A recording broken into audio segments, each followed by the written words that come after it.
Hola, en el siguiente vídeo vamos a establecer la relación entre el campo gravitatorio y el potencial gravitatorio. Anteriormente, en los vídeos que hemos ido realizando, hemos visto que el campo gravitatorio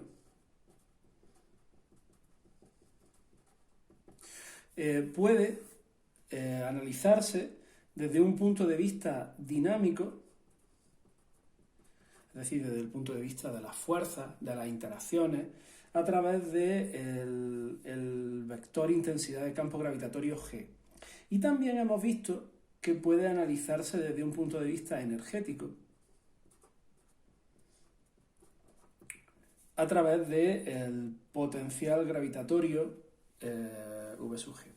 Estos son los dos parámetros que caracterizan al campo gravitatorio desde un análisis dinámico y desde el punto de vista de un análisis energético.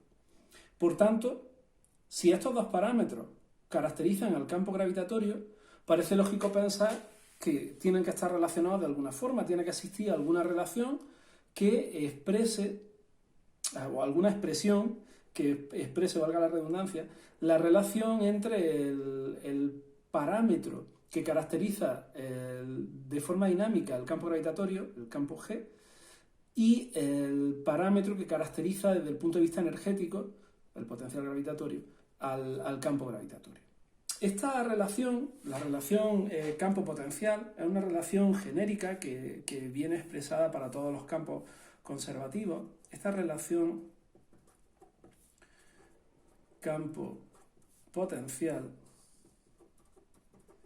ya os digo que es una relación genérica y que para el caso concreto del campo gravitatorio se expresaría en los siguientes términos. El campo gravitatorio G, el vector de intensidad de campo gravitatorio, es igual a menos el operador gradiente aplicado al potencial gravitatorio.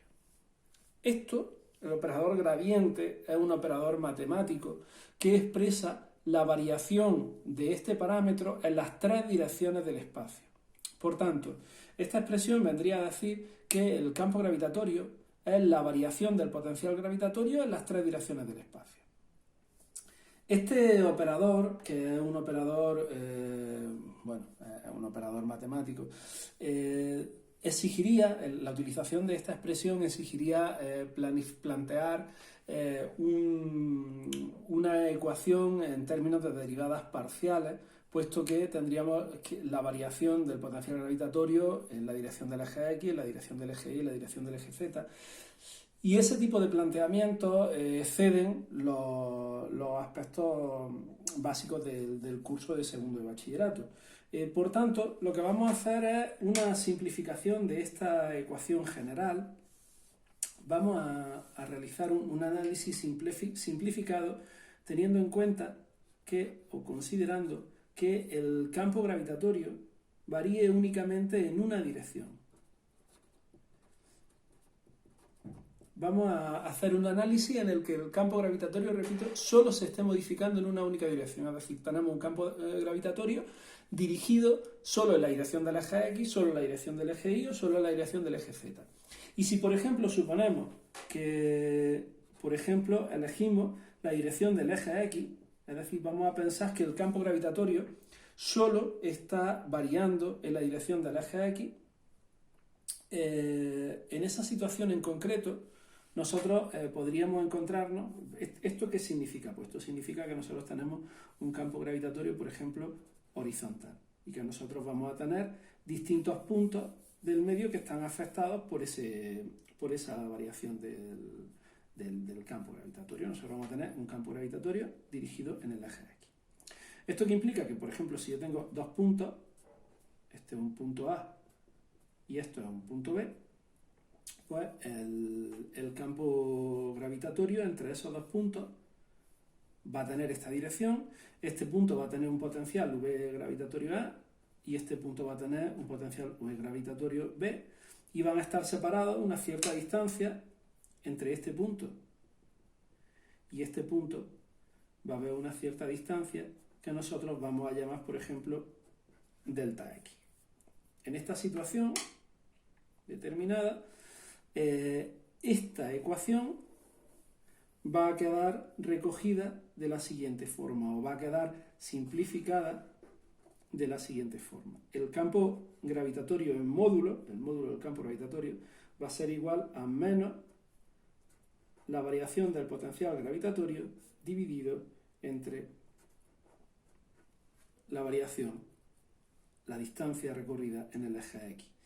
Y este parámetro ya va a recoger que, en esta ecuación ya va a quedar recogido que la dirección del campo gravitatorio es la dirección del eje X, quedando el sentido determinado por el criterio de signos que seleccionemos a la hora de marcar las direcciones y por los valores de la diferencia del potencial.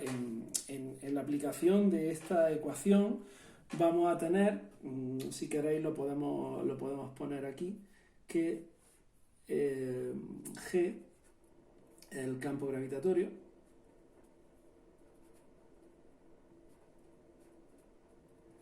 que además estará dirigido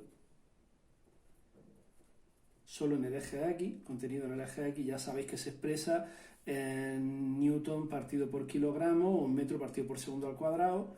Tendremos que delta Vg será igual al potencial gravitatorio en B menos el potencial gravitatorio en A, que es la diferencia entre los potenciales, diferencia de potencial, y que por supuesto estará expresado, como todos los potenciales, en julios partido por kilogramo, como todos los potenciales gravitatorios, claro. Y delta X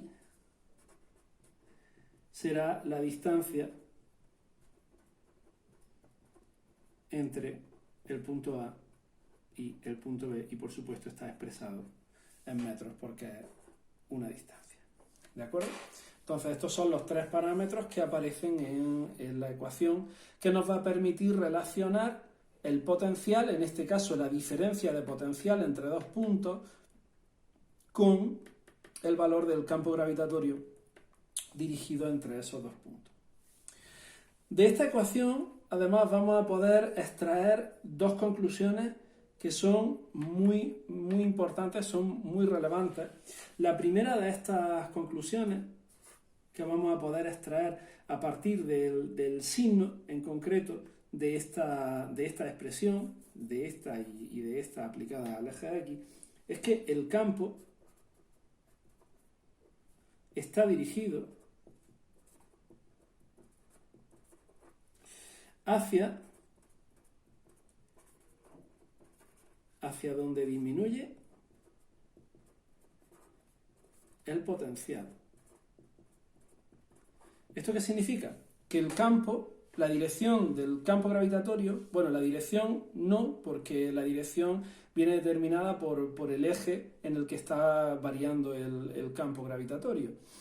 En este caso, para este caso concreto del eje X, podría ser en el eje Y o en el eje Z, la dirección ya viene definida, pero el campo está dirigido, el sentido del campo gravitatorio está dirigido hacia donde disminuye el potencial. Ahora lo vamos a explicar un poco más en detalle. Siempre está dirigido hacia potenciales decrecientes. Y la segunda consecuencia que tiene la aplicación de estas ecuaciones, en especial el operador gradiente, que implica la derivada parcial, y la consecuencia de ese operador gradiente es que las líneas de campo siempre son perpendiculares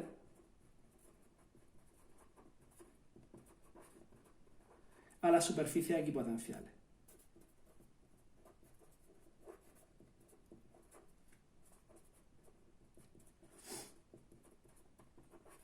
Es decir, siempre las líneas de campo, la dirección en la que va a variar el campo gravitatorio es perpendicular a esas superficies en las que el potencial es constante. Vamos a verlo ahora un poco más claro en un dibujo. Si hacemos un análisis gráfico de estas dos situaciones, la conclusión 1, vamos a hacerlo un poco más detallado. Si yo tengo dos puntos un punto A que se encuentra a un determinado potencial gravitatorio VGA y un punto B que se encuentra a un determinado potencial gravitatorio VGB, yo sé que entre estos dos puntos va a haber un campo gravitatorio, pero a priori necesito saber si está dirigido hacia allá o si está dirigido hacia acá. ¿Cómo sé yo si la dirección del campo gravitatorio es desde A hasta B hacia allá o desde A hasta B hacia acá? Pues me lo va a dar el valor del potencial gravitatorio. Supongamos, si el potencial gravitatorio en el punto A fuese más grande que el potencial gravitatorio en el punto B, si esto ocurriera así, entonces el campo gravitatorio estaría dirigido hacia donde el potencial gravitatorio sea más pequeño. Como el potencial gravitatorio es más pequeño en B, G estaría dirigido hacia B. Desde A hacia B. Siempre en el sentido de los potenciales decrecientes. Siempre hacia donde el potencial es menor. Por tanto, el campo gravitatorio en esta situación estaría dirigido desde A hacia B. La dirección del campo gravitatorio estaría dirigido desde A hacia B porque el potencial en B es más pequeño. El campo gravitatorio tendría esa dirección y sentido. La dirección es la línea que une los dos puntos, en este caso el eje X, si estamos tomando como referencia que el campo gravitatorio está dirigido en el eje X, y siempre hacia potenciales decrecientes, siempre hacia donde el potencial es menor. En cuanto a la segunda consecuencia, el hecho de que las líneas de campo sean siempre perpendiculares a las superficies equipotenciales se puede comprobar muy fácilmente en el caso de las líneas de campo creadas por una masa puntual. Las superficies equipotenciales, si recordáis, eran círculos concéntricos, circunferencias concéntricas, mejor dicho. Estas serían las superficies equipotenciales. En verde he querido representar las superficies. Tampoco sé si se ven bien los colores, en otros vídeos no se veían muy claros.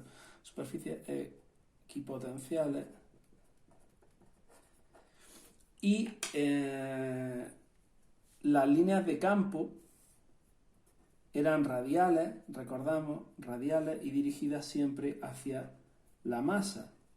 Esto indica que la dirección del campo gravitatorio estaba dirigida hacia la masa. Si nos damos cuenta, esto que son las líneas de campo son perpendiculares en todo momento a las superficies equipotenciales. Si analizamos el punto en el que se cortan las superficies equipotenciales y las líneas de campo, vemos que son perpendiculares. Si nosotros tuviésemos un campo gravitatorio, como por ejemplo podría ser el campo gravitatorio en la superficie de la Tierra, si nosotros pensamos que esta es la superficie de la Tierra, el campo gravitatorio está dirigido, consideramos que está dirigido verticalmente hacia abajo. Estas serían las líneas de campo que llevan la dirección del vector. En este caso, las superficies equipotenciales son perpendiculares a las líneas de campo, son paralelas equipotenciales, son paralelas al suelo. Y entonces tendríamos que, se ve también muy claramente cómo las líneas de campo son perpendiculares a las superficies equipotenciales. Esto en realidad es consecuencia del significado de las derivadas, del operador gradiente, y es consecuencia de, ya os digo, de la expresión que relaciona el campo con el potencial.